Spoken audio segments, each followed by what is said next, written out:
Hello, everybody. Welcome into Sports by GSMC Podcast Network. I am your host, Jeremy Lapidus. Today, we have a lot to cover, including the NBA Draft Round 1, which took place last night. We'll talk about everything that occurred there, the big risers, big fallers, biggest surprise pick of the draft, and go over what I thought was a wild actual Round 1, as well as sprinkling in some breaking news from Round 2 that is currently going on right now.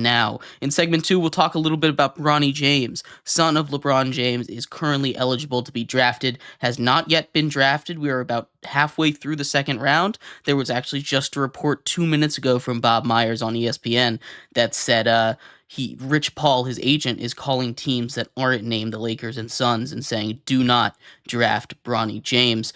We'll talk about if that even is going to matter at all, if the Suns or the Lakers are going to end up drafting Bronny James here when their picks come around in just a little bit. And then we'll talk about some signings that took place last night, including OG Anunoby signing a massive 5-year, $212 million deal to stay with the Knicks, completing what that Mikal Bridges trade probably had in the mind of the Knicks front office there. We'll talk about what that means for the rest of the Knicks offseason. And then we will talk about Jamal Murray, who also signed in principle a extension to stay in Denver. So that's all the basketball we'll talk about. And then we're going to continue our NFL preview and reviews, talking about the Washington Commanders here today. We're almost done with the NFC East. We're going to talk about the Commanders, talk about their offseason, give them a grade, and then we're going to go game by game, go over their schedule and everything in the last segment. So stick around for all of that. We'll get a record and game predictions. But before we get into the NBA, remember that if you would like to be an even bigger part of the show than you already are, all you need to do is go to gsmcpodcast.net. Leave a tip or donation with a message in it. That message should pop up on the bottom of the screen for you, me, and everybody else around the world to see. If you do have a burning question about sports, anything at all that you would like to ask, go ahead and throw that in the comments. Go and throw it in the chat. I'll get to it as soon as I possibly can. I appreciate all of you guys for sticking around and talking some sports with me here on a beautiful Thursday afternoon. But like I was saying, we are going to get into the round 1 of the NBA draft. And what an interesting round 1 it was. From drama in the first overall pick to some players that fell a lot further than we thought they would. Trades. The Wizards had 3 picks in the first round after some trades were made. Some draft day trades, moving players around. So we will talk about all of that. And why don't we just start off right there at that number 1 overall pick? There was lots of speculation of who the Hawks were going to take at number 1, if they were going to trade out of that number 1 spot. They end up selecting Zachary Rissache out of France, the 6'9", 195-pound Frenchman, has a bunch of question marks surrounding him, right? He's not your prototypical number 1 overall pick that you expect. There's a lot of weaknesses to his game, but you have to remember that he's still incredibly young. He is going to develop, and if he can develop in the NBA with the Hawks, this could be a good pick. But as he is right now, it's going to be a guy that struggles a little bit in almost every aspect of the game, but has that upside. You know, his athleticism is kind of in the middle. His defense is kind of in the middle. His playmaking is okay. But he needs to develop these skills. And if he can do it with the Hawks, this pick will work out, right? This is a pick that has the potential to be a very successful pick in the first round of the NBA draft. But there's no guarantee that this will work out. And that's kind of the theme with this entire draft class. Now, that being said, Alex Sarr going number 2 overall to the Wizards is a pick I really like. He was my favorite player in this draft. He was the guy that I thought would go number one overall. He practically forced his way to the Wizards at this point. So, you know, it felt like it was bound to happen anyway. But it was still a knockout pick. He's a 7-footer who can shoot. Great defense right away. His length is going to be huge for the Wizards. Teddy Belcher says the Kyle Flipowski pick to Utah at 32 was a great pick, and I absolutely agree. Getting some value like that in the second round, especially if you're Utah, who honestly just taking best available after what they did in the first round. Taking taking Cody Williams, who, again, still has, again, a lot of development to do here. He's an upside kind of guy that they got in the first round, that top 10 pick. But getting Flipkowski there, Flipowski, that name is getting all caught up in my mouth. I apologize. Getting him there at 32, top of the second round, is a great value pick. And really, in a draft like this, all you're trying to do is get good value. And especially in a team like Utah, with the situation not being incredibly, high tier, right? They got Lauri Markkanen, but outside of that, there isn't really a core that I feel they can be competitive with. So just getting guys in the building is going to be huge. Getting that Duke star is definitely helpful. But anyway, continuing on with that first round, and we'll talk a little bit more about the second round as we are constantly getting these live updates later on in the show. But the big story of the first round is there were some interesting picks, right? The top five. Your top four kind of went like we expected, right? We got the two Frenchmen at the top. We had Reed Shepherd go 3 and Stephen Castle go to UConn at 4. And then at 5, the Pistons made an interesting choice. They draft Ron Holland II out of G League Ignite. He had a little bit of struggles this season, being in the G League Ignite program. He was struggling with his decision making. He's still young, and a lot of these kind of head scratching picks are upside. Same thing with the Frenchman that went after him to the Hawks. It's high upside moves for these guys.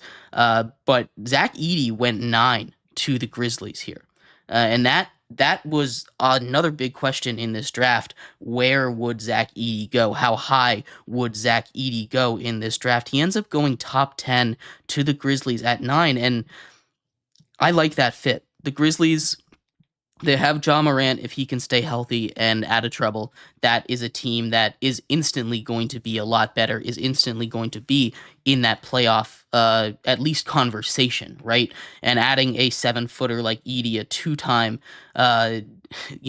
player of the year in college basketball, it's going to be, it's a great addition for them. If he can just improve his movement, and I know Purdue didn't ask too much of him, right? So we haven't really seen his full potential. He didn't need to do it, but he feels more like more of a complete player than just a 7-foot guy that can't really move, right? It feels like he's got a little bit more in him than, a guy like a Taco Fall did a couple years ago, whose gimmick was, hey, I'm super tall, right? And that can work for a lot of players in the NBA, but I think Edey has a chance of really working out. He ends up going 9 here, but the big story of the first round is the Lakers getting Dalton Knecht at pick 17. Knecht was mocked. I hadn't seen him mocked outside of the top 10 the entire time. I hadn't seen him get past 8 even the entire lead up to the draft. He ends up falling all the way down to 17 with the Lakers, and my God, is that a great pick for them. The Lakers are a team that needed quality depth, needed a guy that could spread the floor and shoot, and he might be the best pure scorer in this draft, right? His, defense isn't going to blow your mind, right? He's not going to send you out of this world with his defense, but his shot making and his scoring are awesome. and adding that to a Lakers team that already has one of the better defenders in the league in Anthony Davis. Maybe LeBron James comes back again. He still hasn't said what he's doing with his player option. He has until the 29th to decide that. So that is coming up soon. But adding Dalton Connect and more scoring, being able to have, more guys you can rely on to score the basketball than just a 41-year-old LeBron James and a Anthony Davis who is getting up there in age. So it's going to be it's that I think that was a great pick for them there. Real quick before we continue, we actually have some breaking news. Outside of the world of basketball. It's in the world of the NFL. I know we haven't talked about it, but the NFL is in the middle of a lawsuit for Sunday Ticket. And if you guys haven't heard about it, basically they were telling Sunday Ticket how to sell it. They weren't letting them sell it as an antitrust suit. But they were just ordered, breaking news just now, to pay $4.7 billion in that case. So if you had Sunday Ticket during, I believe it was the early 2000s when it first came out, you sign up for this, you're entitled to part of that $4.7 billion. So there's your breaking news for you. But getting back to the NBA round one, and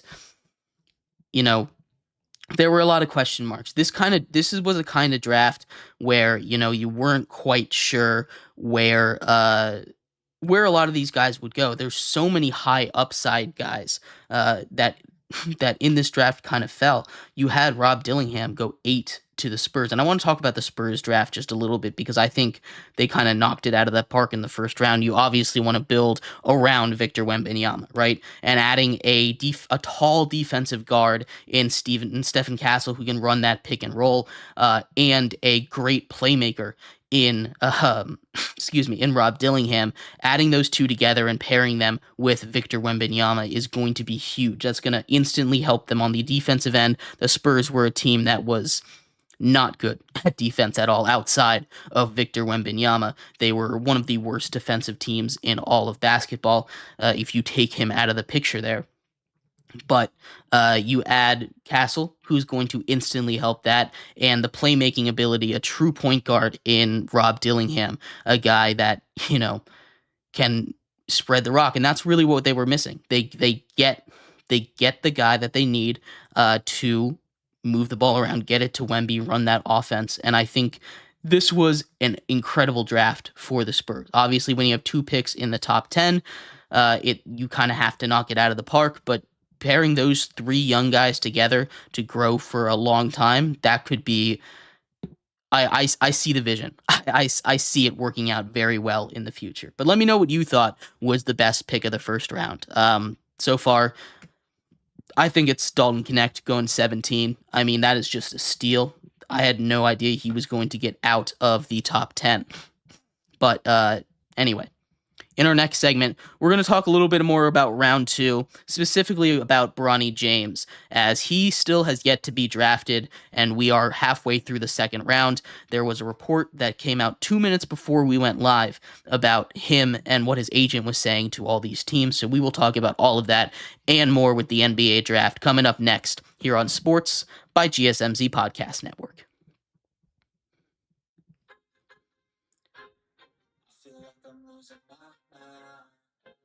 Everybody in the world, please, Lord, give me a sign, a sign. I feel like I'm losing my mind. Everybody in the world, please, Lord, give me a sign, a sign. I wanna be the greatest. Everybody on the fake shit. Look around and feel like everybody is the fakest. I make this every day. I'm impatient. Hoping one day I blow up in the basement. Statement. The top is so vacant. I'm in this shit that I think is amazing. Waiting for my day when I'm playing. Sold out shows for 1,000 faces. Hey, give me that crown. Keep my way in to be put down. It ain't your place. I'll kiss my sound. If I want that shit, then I'll get it right now. I'm losing it. The losing fits. I'm losing shit. And stupid myth. You choose to live. I choose to dig. You choose to fight. And lose your grip and lose a gift. Oh. I feel like I'm losing my mind. Is everybody in the world now? Please, Lord, give me a sign, a sign.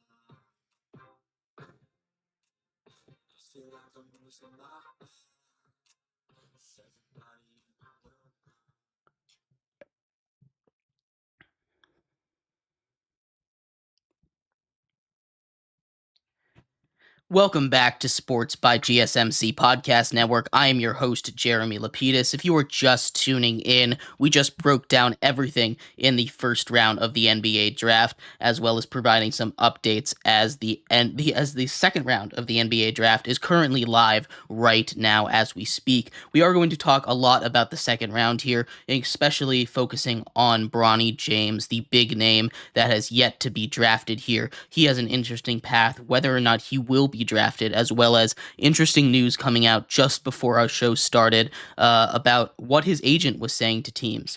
So we'll talk about all of that in just a second and more. But before we do, remember that if you would like to be an even bigger part of the show than you already are, all you need to do is go to GSMCPodcast.net. Leave a tip or donation with a message in it. That message should pop up on the bottom of the screen for you, me, and everybody else around the world to see. If you do have a burning question about sports, anything at all that you would like to ask, go and throw that in the comments. I will get to it as soon as I possibly can. I appreciate all of you guys for sticking around, talking some sports with me here on a beautiful Thursday afternoon. But like I was saying, we are going to talk a little bit in this segment centering around Bronny James. Bronny James has been this big, I guess, white whale in this draft, right? Obviously, when you are the son of arguably the greatest basketball player in the world in LeBron James, you have a large spotlight put on you, especially when you are entering into the draft under the circumstances he did, averaging 4 points a game in college. No one else that wasn't LeBron James's son would be getting all of this media attention. You know, it comes with the territory. It's an interesting kind of thought experiment to see if he's going to get drafted. You know, the enticing thought of, hey, if you draft him, LeBron James has a greater than has a greater than zero chance, a non-zero chance to come join your team. And it's a thought that I'm sure a lot of these teams have had crossed their mind. But yet, as we sit here 15, 16 picks into the second round of the NBA draft with the end in sight, there's only 58 picks in this year's draft after some were taken away. You know, we're more than halfway done with the second round officially. And he is still on the board. There was news that came out 2 minutes before our show went live here. We were talking a little bit about it in the intro, but Rich Paul, Bronny James's super agent for many huge names all across the NBA, plenty of star players, including LeBron James himself, says he is from Bob Myers of ESPN. It's reported that he has been calling all these teams, calling every team that isn't named the Suns and the Lakers, and saying, hey, if you draft Bronny James, he's going to play this year in Australia, which is a good threat, right? As little as second rounders, as little as second round picks matter a lot of times. I mean, we've seen it already in this year's draft where teams are trading second round picks for cash, just straight up pick for cash. They bought a draft pick basically. You know, it's something that is an interesting thing in the NBA. But regardless of all of that, Bronny James, if you don't want to waste a pick on someone that's gonna say no, right? So it's a good threat. And as we look at what is left here in this draft, Jamal Sheed just went to the Kings, which I think that's a really good pick actually here in the second round. I know he's had some injury concerns, but I like that pick a lot. Sorry, got distracted there. As we move on in this draft, the teams that are named here are the Lakers and the Suns don't have a pick for the rest of the draft. The Lakers pick at pick 55 overall, 25th pick in the draft. So right around the end, and if he's going to get drafted, if Bronny James is going to get drafted at all, that is most likely the spot that it's going to happen. You know, at 55 overall, you have to weigh your options. Who is the best available at that point? Who is left? You know, there are some names that people might like. But here, once we get down to the second round, there's a lot of these. There's a lot of these. Hey, let's think about it. Maybe we do want to take Bronny James here at pick here late in the second round. I mean, it's not that big of a deal if he doesn't end up playing. It's not going to be the end of the world if we don't get him here. It's an interesting conversation to have because it's a big story, right? You could be the center, you could be the big story of the day. Whoever, if anybody does draft Bronny James, which for the record, I don't think he deserves to get drafted. I don't think he should have come out of college this season. I think he should have gotten in that transfer portal. I think he should have transferred somewhere, and I think he should have played one more year, gotten some development in college. I mean, he didn't have to transfer, but he missed his window to come back to USC. So, I mean, I think it would be best for his development if he played one more year here in college. Get him some minutes. I know the argument sometimes is, hey, get him against the best players, and we see. And I'm going to take this to another sport, right? It's like the minor leagues in baseball, right? The farm systems in baseball are a maze to navigate through, right? There's like 10 different levels, triple A, double A, high A, low A, international ball, whatever. There's a million different leagues, and not to get too distracted here in this analogy, but you have some of these top prospects that are ready to go. James Wood for the Nationals, for example, and they're letting him ride in triple A, the stepping stone to the majors, right? One step away from there, and they're just letting him get at bats in. You see this happen all the time. Get reps, and in college he would get reps, right? Bronny James would get reps in college, and you'd probably get better competition, and it'd be more impactful for his development to play in college. Now, the other side of that argument is you have dedicated coaches 24/7 whenever you want, as opposed to having other responsibilities if you're in the NBA, right? So there are plenty of, hey, maybe we get him drafted and then we develop him here on a practice squad. We develop him here in the G League. But if you draft him, it's going to be such a media attention, such a big media spur, especially if he is playing with LeBron James, or on the team with LeBron James. They're going to be like, hey, when are we going to see them play together? Or if they're playing against LeBron, if he plays against his dad, that's going to be a big story. They're going to want to play. They're going to want to have that jersey swap moment, right? That at a bare minimum is going to happen at some point. And LeBron James has minimum 2 years left, right? So maybe this year they let him ride on the bench and they don't end up playing him. But when you draft him, he seems like he's going to be a free agent. Undrafted free agent, and be able to go sign with whatever team he wants, be able to negotiate his own contract because he's going to have that kind of name brand that most other undrafted free agents don't have.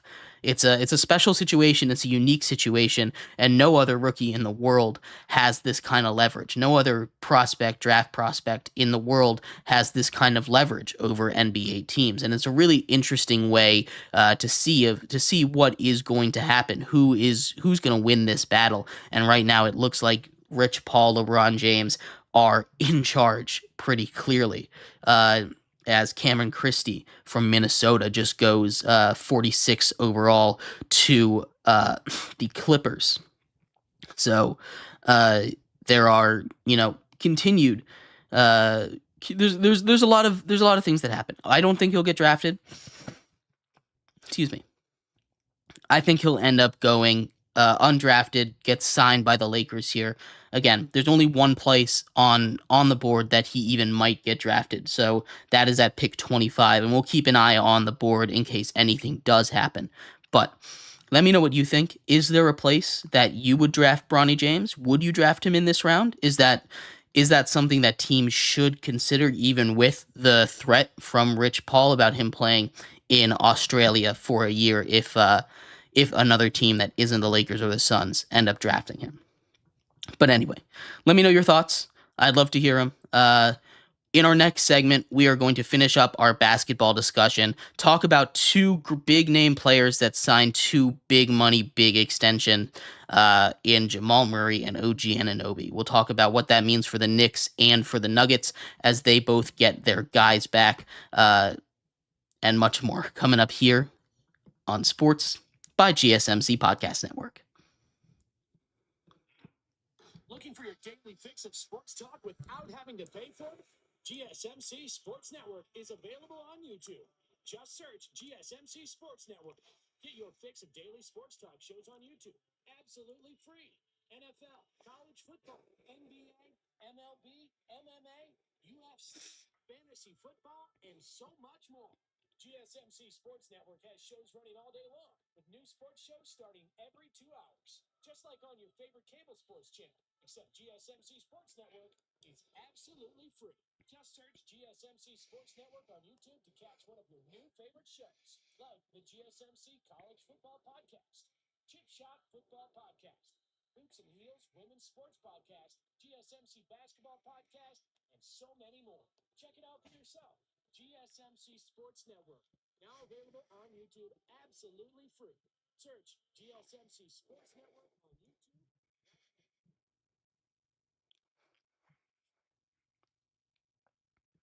Welcome back to Sports by GSMC Podcast Network. I'm your host, Jeremy Lapidus. If you are just tuning in, we've done a lot of draft talk. We talked all about the first round, biggest risers, fallers, winners, and losers from night one of the NBA draft. We saw some interesting picks take place in what is shaping up to be a really interesting draft. And when we just finished talking about Bronny James, his complicated situation as round two of the NBA draft continues. While we were at break, there was a trade and a draft pick. The Magic traded their 47th overall pick to the Pelicans for two future pick swaps in 2030 and 2031. And the Pelicans then used that pick to draft Antonio Reeves out of Kentucky. So we are quickly approaching the end of the NBA draft here. It'll probably be over by the end of our show, and I will keep you updated as every pick continues to go through. But in this segment here, we are going to finish up our NBA coverage for the day, talking a little bit about two massive contracts that got signed the other night, including OG Anunoby signing a huge 5-year, $212 million deal to stay with the New York Knicks, completing their vision for completing their vision for where we assume their vision was when they pulled off that blockbuster deal for Mikal Bridges earlier this week. And then we had Jamal Murray sign a big deal earlier today. I believe it was a 3-year, $209 million extension to stay in Denver and continue to run it back with his running mate and partner in Nikola Jokic. So we'll talk about that in just a second. But before we get into all of that, remember that if you would like to be an even bigger part of the show than you already are, all you need to do is go to gsmcpodcast.net. Leave a tip or donation with a message in it. That message should pop up on the bottom of the screen for you, me, and everybody else around the world to see. If you do have a burning question about sports, anything at all that you would like to add, go ahead and throw that in the comments. I will get to it as soon as I possibly can. I appreciate all of you guys for sticking around, talking some sports with me here on a beautiful Thursday afternoon. But like I was saying, we are going to finish up our NBA coverage for the day, aside from keeping tabs on the second round of the NBA draft that is currently taking place, with two massive contracts that were signed. OG Anunoby, we'll start with him first because we've talked a lot about the New York Knicks recently. He agrees to stay in New York after opting out of his player option. He signs a 5-year, $212 million deal to stay with the New York Knicks, completing what is now a terrifying defensive backcourt there. You have Mikal Bridges, two of the best perimeter defenders in the league, anchoring that unit that has a super powered offense led by Jalen Brunson. They've still got more moves to make. I'm not sure what the future is for Julius Randle with the Knicks. There's been a lot of trade talks surrounding him. but I'm not sure really what they're going to be able to get back, especially after giving up four unprotected first-round picks and a fifth first-round pick for Mikal Bridges just the other day. That defense, now that they do have OG Anunoby, is back. And it's going to be one of the best defenses in the league. It's as close as you're going to get to being able to stop the Boston Celtics the way that the Celtics are built. You know, that Celtics team, we talked about it all throughout the finals, all throughout the playoffs. They are built to spread you out, spread you thin, so you can find those easy cutting lanes in the middle, you know, and if you don't guard them up top, then they'll kill you with the three ball. And their ball movement, their unselfishness is why they were such a great team as the season went on, as Harrison Ingram went pick 48 overall to the Spurs, finishing up their draft for the night. They had a really good draft, especially in that first round.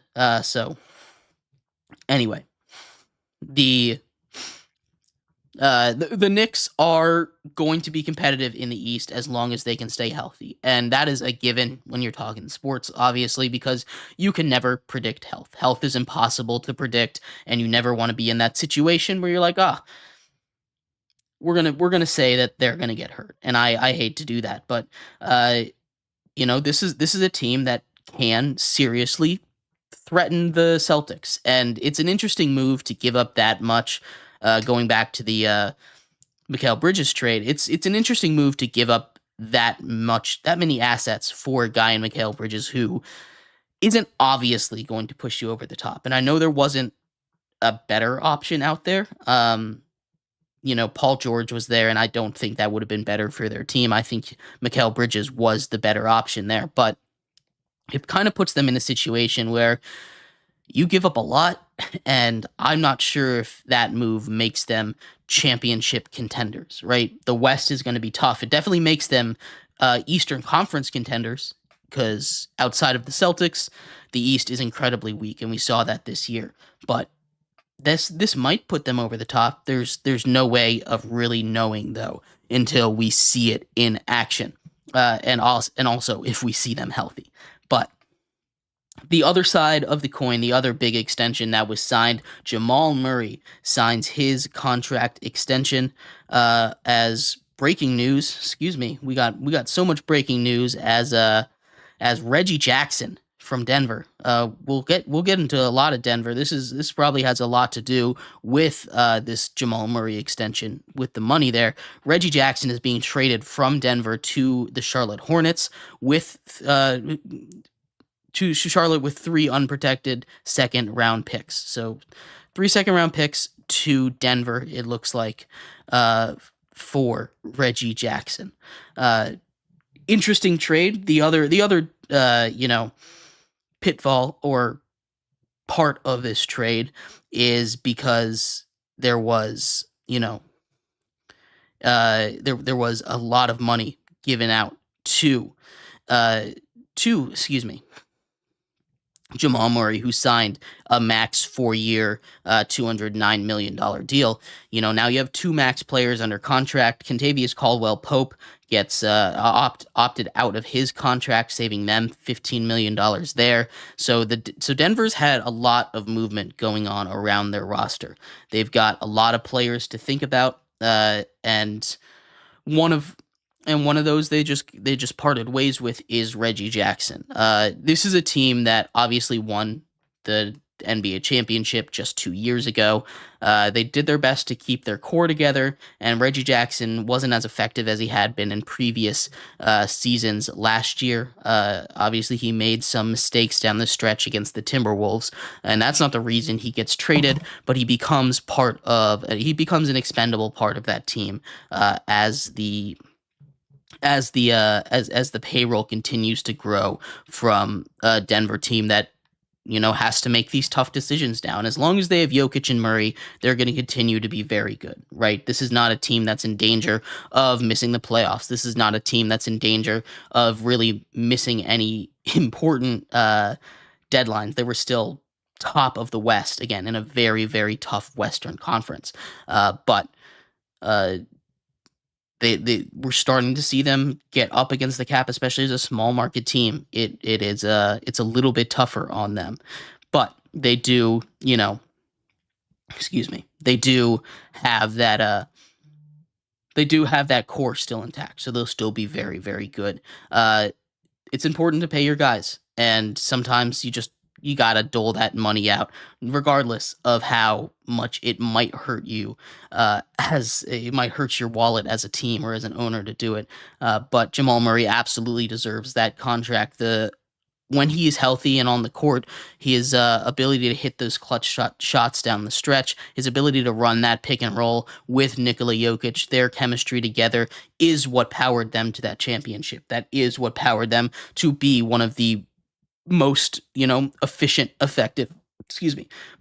and effective teams in the entirety of the NBA, right? When you have that pairing of Jokic and Murray, it is deadly, especially when they're both at their best. So keeping those two together is incredibly important for the future of the Nuggets, for the future of the NBA.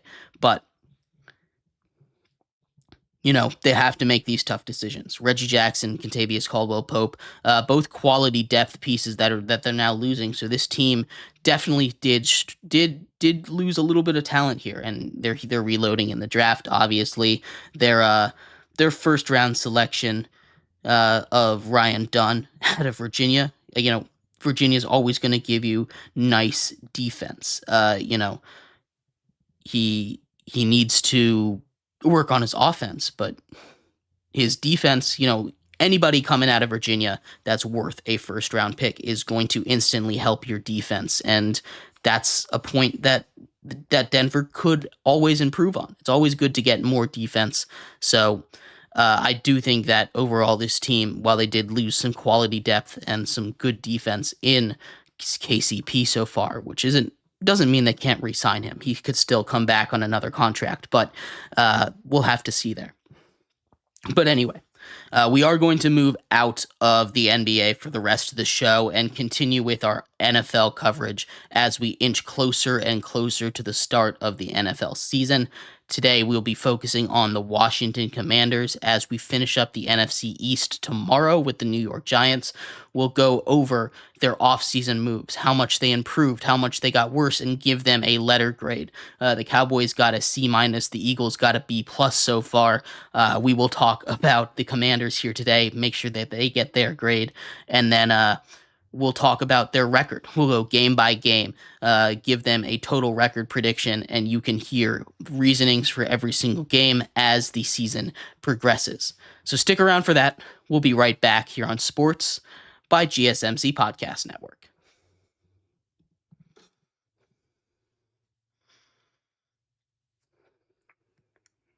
For the best and latest podcasts available anywhere, go to the podcast app on your cell phone and type in GSMC to access free content-rich podcasts on health and wellness, book reviews, sports, entertainment, relationships, social media, movies, technology, finance, and even weird news.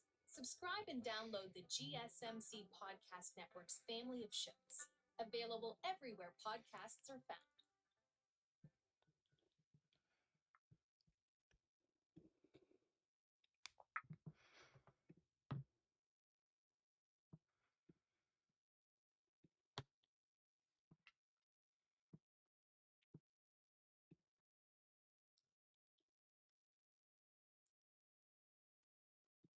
Welcome back to Sports by GSMC Podcast Network. I am your host, Jeremy Lapidus. If you are just tuning in, we've just finished our basketball coverage for the day. We talked all about the first round in the NBA draft, broke down the winners and losers there, the best pick, the worst pick, and everything in between.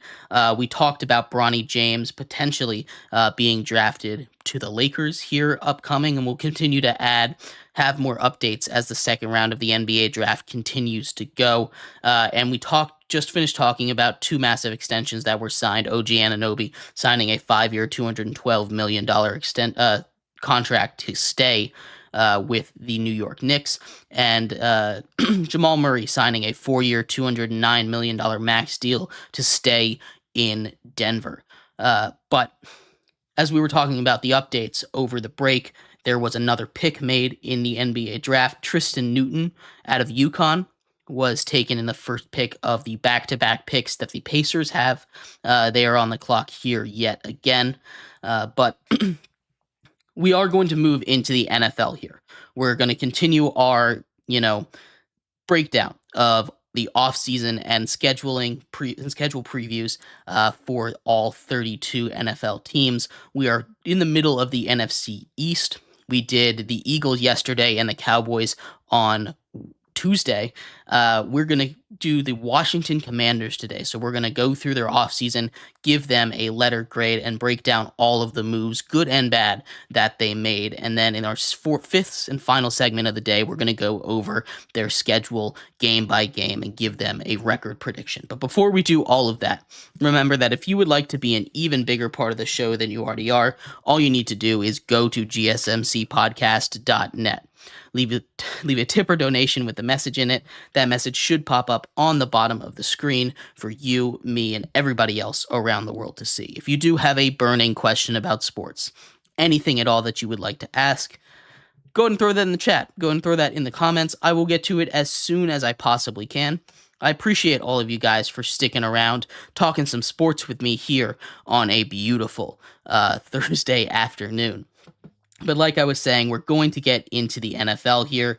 But before, more breaking news, Enrique Freeman out of Akron goes 50th overall to the Pacers here as we near the end of the NBA draft in the second round. But like I was saying, we are going to get into the Commanders and what they did this offseason. This was an important offseason for the Commanders. Starting off with the coaching staff, they fire their old head coach, bring in Dan Quinn from the Cowboys. He gets a chance at being a head coach yet again after taking the Falcons to the Super Bowl a long time ago. He brings in Cliff Kingsbury as his offensive coordinator, and they draft the quarterback of their future in Jaden Daniels. They draft him over there at second overall. It's an interesting pick. It's a pick that everything at camp has looked really good. We'll talk about their draft class. We can just talk about that right now, actually. Their draft class was really solid, especially the first two rounds, right? They grabbed Jaden Daniels in the first round. They grabbed Johnny Newton, who falls all the way to pick 36 overall in the second round, a guy that I had pegged as a top 20 pick in the NFL draft. In the second round as well, they get a cornerback. One of their biggest weakness was their secondary and their ability to defend the pass. They fixed that at least a little bit, grabbing Mike Sandersill out of Michigan, one of my favorite corners in this draft. This was a stacked corner draft, so he falls, has a whole bunch of corners go ahead of him. Outside of those three picks, I mean, they draft Ben Sinnott to replace Logan Thomas, who they released to free agency. Luke McCaffrey at wide receiver, get more secondary help in the later rounds, grabbing Jordan McGee and Dominique Hampton, safety and corner. One out of Temple, one out of Washington. So they continue to shore up those weaknesses. But I mean, I thought they had a really good draft. I thought they had one of the better drafts overall. Outside of the draft free agency, they also did a really, really good job, right? They get Jeremy Chin from the Panthers. He comes in and signs a deal with the Commanders. Excuse me. He comes in, signs a deal with the Commanders. Also, Michael Davis from the Chargers.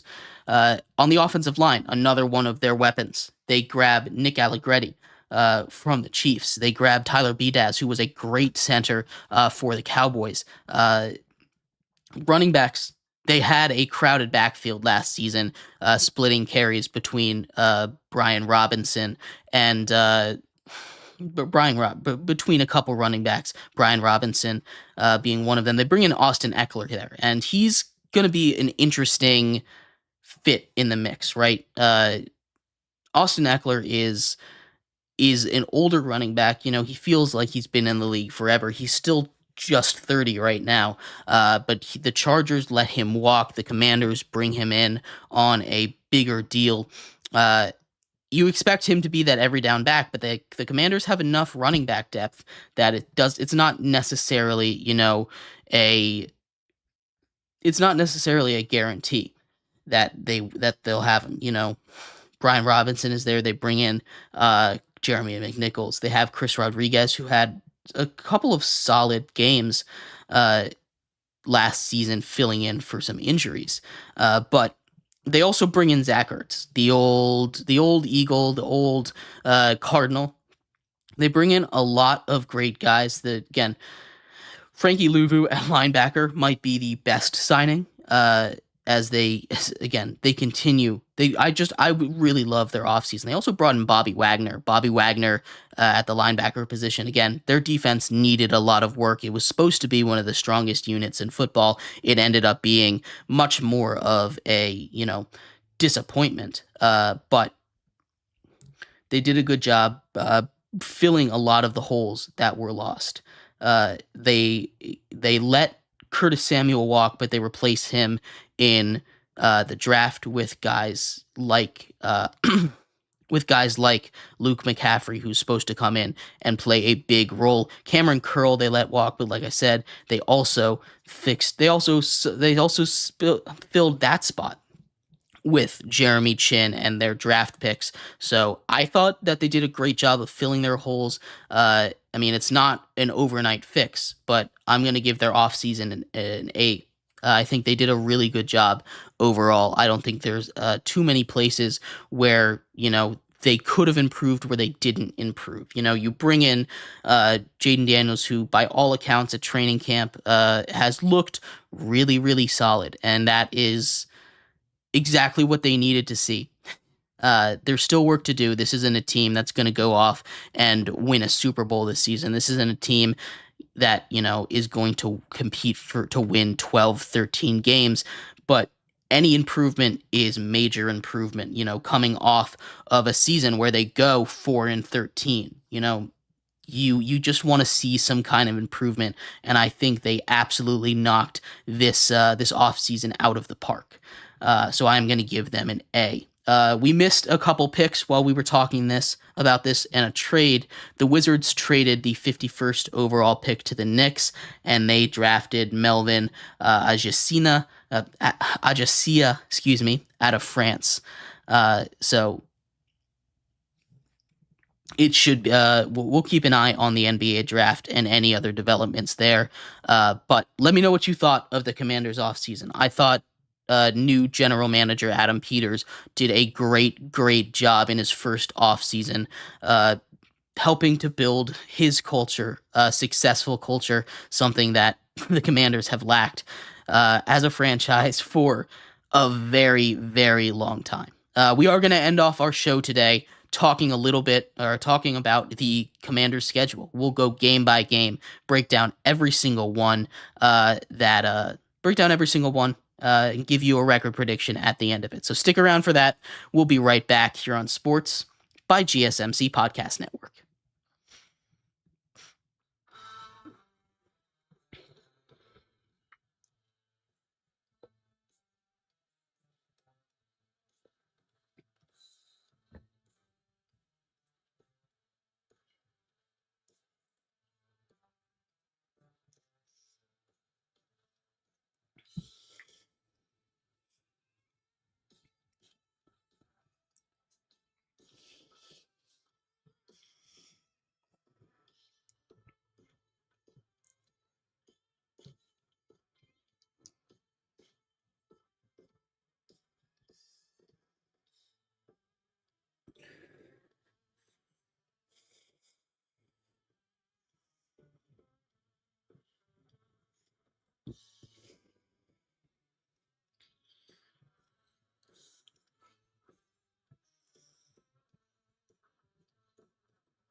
Welcome back to Sports by GSMC Podcast Network. I am your host, Jeremy Lapidus. If you are just tuning in, we have talked a lot of basketball.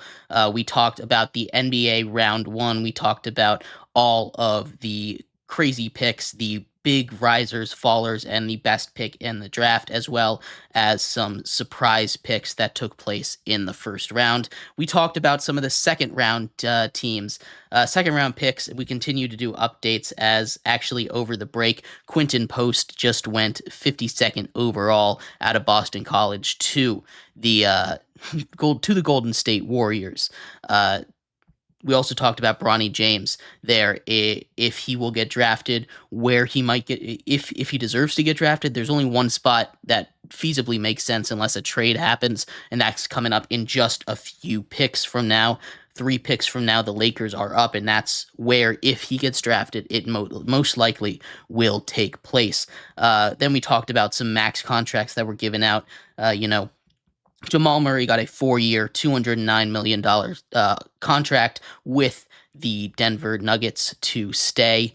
And then the Knicks brought back OG Anunoby on a 5-year, $212 million contract to complete their vision that everyone saw, that they saw seemingly with the Mikal Bridges trade that they made just a couple days ago.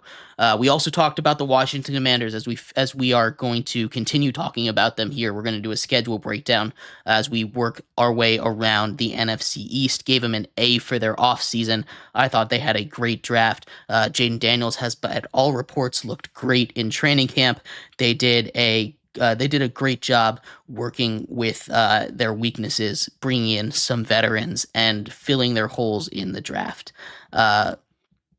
We're going to finish off our show today talking, like I said, about the schedule. So we're going to go over the Washington Commanders schedule game by game, give them a record prediction, see how much they improved from a 4-13 season last year. But before we do that, remember that if you would like to be an even bigger part of the show than you already are, all you need to do is go to gsmcpodcast.net. Leave a tip or donation with a message in it. That message should pop up on the bottom of the screen for you, me, and everybody else around the world to see. If you do have a burning question about sports, anything at all that you would like to ask, go ahead and throw that in the comments. I will get to it as soon as I possibly can. I appreciate all of you guys for tuning in, talking some sports with me here on a beautiful Thursday afternoon. But like I was saying, we are going to finish off our show here today with the Washington Commanders and their schedule. If you missed the first couple entries in this series, I had the Cowboys going 10-7. Excuse me, the Eagles going 11-6. We are 2 teams away from finishing up the NFC East. We are going to do the Commanders here as they start off their season on the road in Tampa Bay. First game of his career for Jaden Daniels in Tampa Bay. I think the Tampa Bay Bucks with Baker Mayfield are going to be a little bit too much for this Washington defense that's still struggling, this offense that still has a lot of new pieces, a new quarterback, a new running back, some new offensive linemen, new moving pieces. I think they lose game 1 of the season to the Buccaneers on the road, starting off 0-1. Kelsey asks, do I think the Eagles are going to win the division? I do. I have them winning the division right now. Things might change as the offseason goes on, but I do have the Eagles winning the NFC East. The Game 2 of the Commanders, they go and take on my New York Giants. This is in Washington. I think they get a bounce back win here. This is going to be the first career win for Jaden Daniels against a division opponent. It's going to mean more. It's a big game. First home game, first win. That's going to set Washington, D.C. On fire. There's going to be so much excitement up there if this game, the first home game of their quarterback's career, is a win. Then they travel to Cincinnati. So at 1-1, they head to Cincinnati. Tough game against the Bengals. I think they're going to lose that one before heading to Arizona and beating the Cardinals. Cliff Kingsbury, the old head coach, his little revenge game, revenge tour, taking on Kyler Murray and the Cardinals. They improved to 2-2.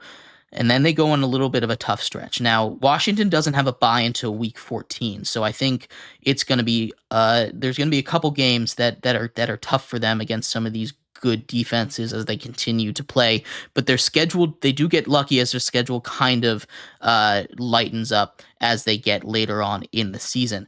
But against the Browns and the Ravens, their next 2 weeks, that is not going to be an easy start. That's not gonna be where they start to turn their season around. So at 2-2, I have them losing the next 2 games to the Browns and the Ravens, falling to 2-4 before rebounding against the Carolina Panthers. Although I do think that this Carolina Panthers game is going to be tougher than some people think. Week 8 against the Bears, we got a battle of the number 1 overall pick and the number 2 overall pick. It is in Washington, but I do have the Bears taking this game as the Commanders fall to 3-5 in Week 8. Week 9 against the Giants. The Giants take care of business at home, beat the Commanders, split the season series there as the Commanders fall to 3-6 here. So not really where they want to be as they finish the first half of the NFL season. They rebound against the Steelers. You might say that is a tough defense after playing 9 straight weeks of football, but the Steelers, it's going to be probably their last game before they get into a tough stretch of football. So they're going to be a little bit scared heading into that one. So I have them beating the Steelers, and then losing to the Eagles and the Cowboys in their next 2 weeks. The division is going to eat them up. It's not going to be an easy division. There's 2 great teams there. As much as they improved, they're still a team that needs to continue to get better. So they now fall to through 12 weeks. They've only won 4 games. So I've got them at 4-8 here. Heading into week 13, the week before the bye against the Titans, they need to get that. Again, week 14 bye is tough on these guys, but they're a young team. I think they'll be able to deal with it better than some older teams might be able to. They get a win against the Tennessee Titans and then get a well-deserved bye in week 14. So at the bye, they're now 5-8. Not completely out of playoff contention if they're able to get a couple wins against. It's not the easiest schedule in the world as they finish the season with the Saints, Eagles, Falcons, and Cowboys, but it's not impossible if they got on a hot run to maybe compete for a wild card here. It's gonna start off good. They beat the Saints on the road in New Orleans, improving their record to 6-8. Get that glimmer of hope here in Washington before having a tough division game at home against the Eagles.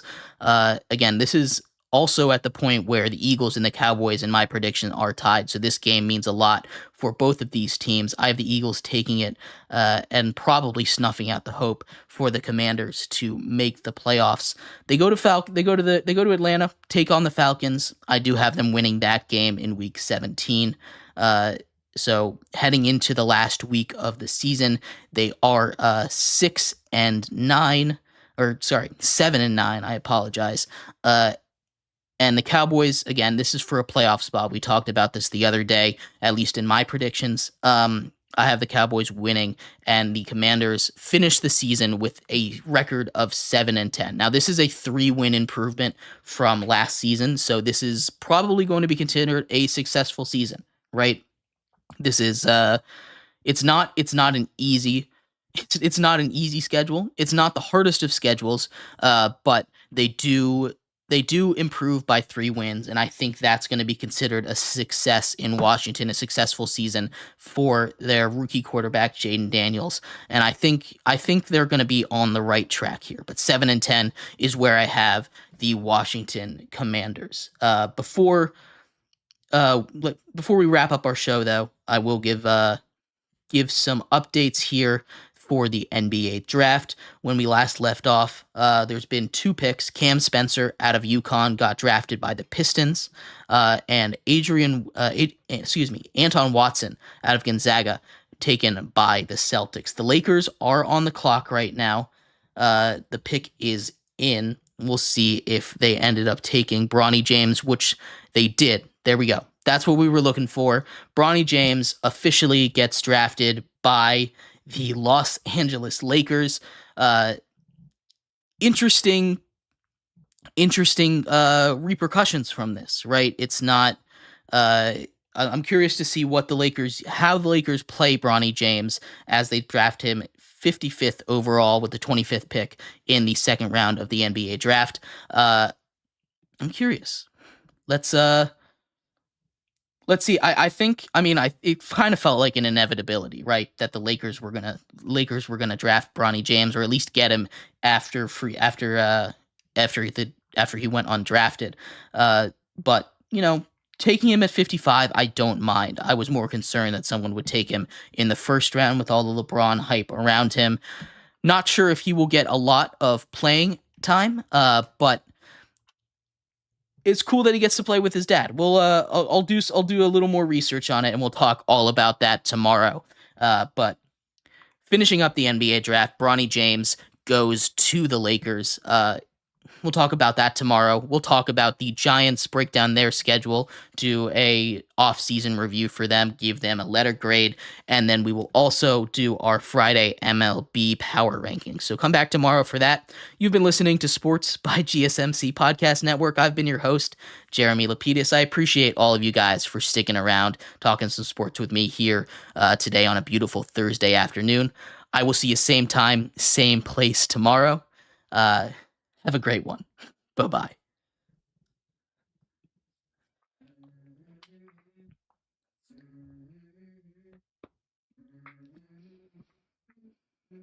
Let's go. Put a little bit of drool on my pillow, feel like it's gonna be a bad day.